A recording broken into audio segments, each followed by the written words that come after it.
let's talk about a movie that's a little more topical relevant, I guess now. Unbreakable. Now, for those of you who don't know, I'm a pretty big fan of Shyamalan. I love early Shyamalan. I mean, everyone does.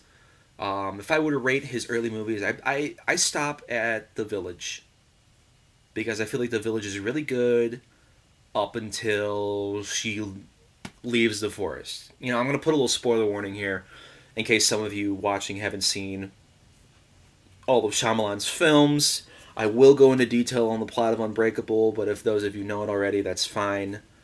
Um, I can put a timestamp in of when I skip over all the spoiler stuff in the description because YouTube has gotten rid of annotations, so I can't do that anymore. Thanks, guys. Anyway, to get into the more spoiler territory, everyone loves The Sixth Sense. The twist there is really good. You don't really notice it unless you rewatch it again. They do kind of telegraph it a little bit, but not too much. The way everything's edited and everything, you can't notice it because it's just an awkward sort of therapist relationship with the family and everything, and no one wants to talk about that kind of stuff. So that kind of makes sense. Toni Collette plays the mother in that. Fantastic actor. Haley Joel Osment, my man. Eh? Haley Joel Osment's been in my life for a ridiculous amount of years. I mean, got AI, Kingdom Hearts, Secondhand Lions. Gosh, he's really been everywhere, hasn't he? Huh. Anyway, obviously Haley Joel Osment's in that, Bruce Willis, and then Bruce Willis would come back for what many people consider Shyamalan's best film, which I would definitely agree it is the best made film, Unbreakable, where Bruce Willis finds out that he has super strength. He is super. He's a superhero, essentially. But it's not the traditional, like, oh, brightly colored, everything. It's more dim and, like, grim. The way he finds out is he's the only survivor of a train wreck where everyone dies. A horrible train crash. Um, and it goes from there. He's got some trouble at home. His kid really believes in him, and when he doesn't believe, like, when he starts to doubt himself, the kid goes crazy. Like, oh, like there's the bullet scene. Like that's an incredible scene. My favorite might be when the train starts to derail. Like Bruce Willis is just looking around, then he looks into the camera and it fades to white and goes to young Samuel L. Jackson. Couldn't think of the name, man.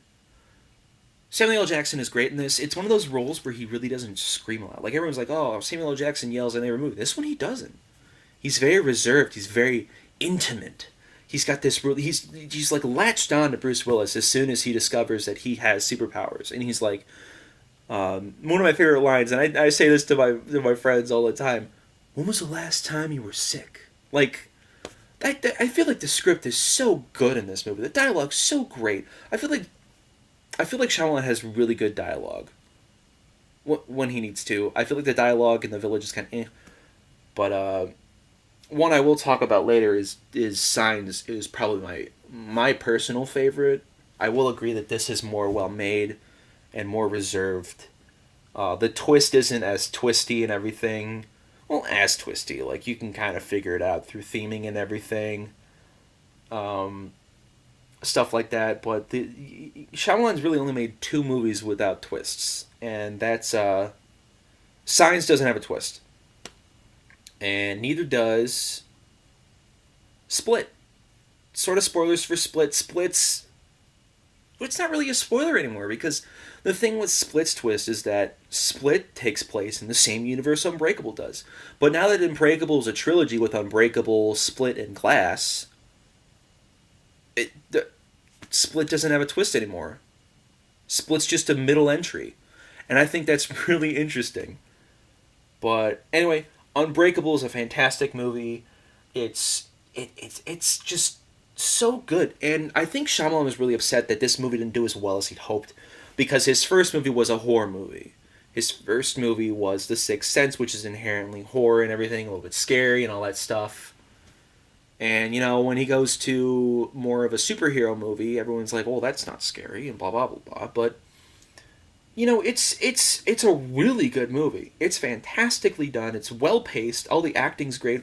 One of my favorite scenes, aside from the weightlifting scene, is the scene where the woman at the school his son goes to is talking about the kid that almost drowned.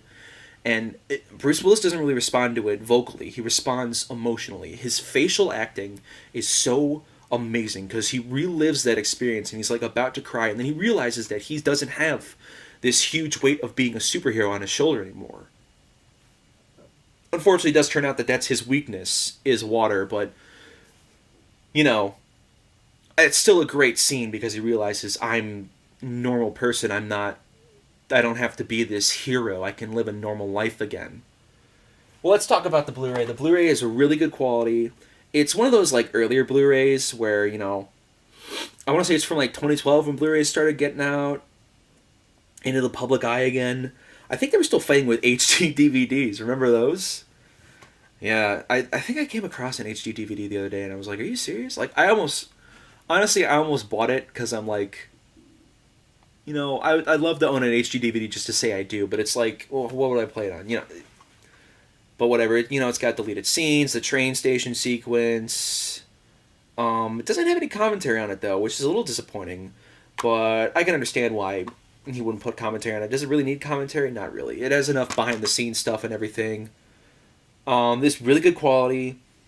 It's got good sound quality because I feel like sometimes the sound mixing on Blu-rays isn't as good because the action and sound effects. Like I've got the Captain America Blu-ray, or my family does, and the audio is way louder, or the sound effects are way louder than the actual dialogue, and it's really weird. Some Blu-rays have that, some newer ones don't. I think early on the sound mixing was a little off, so they didn't really know how to properly do that.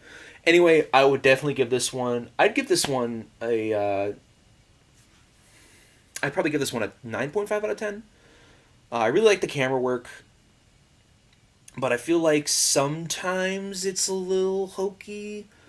Like right at the very end when the twist gets revealed, it does like that freeze frame, like, oh, David Dunn went to blah blah blah after this, like it's a true story all of a sudden. I don't know, it's still a weird editing choice for me, but overall the movie's fantastic. I still prefer Signs personally, but I'll get into that later. Probably get flack for it, but I think personally Signs is fantastic.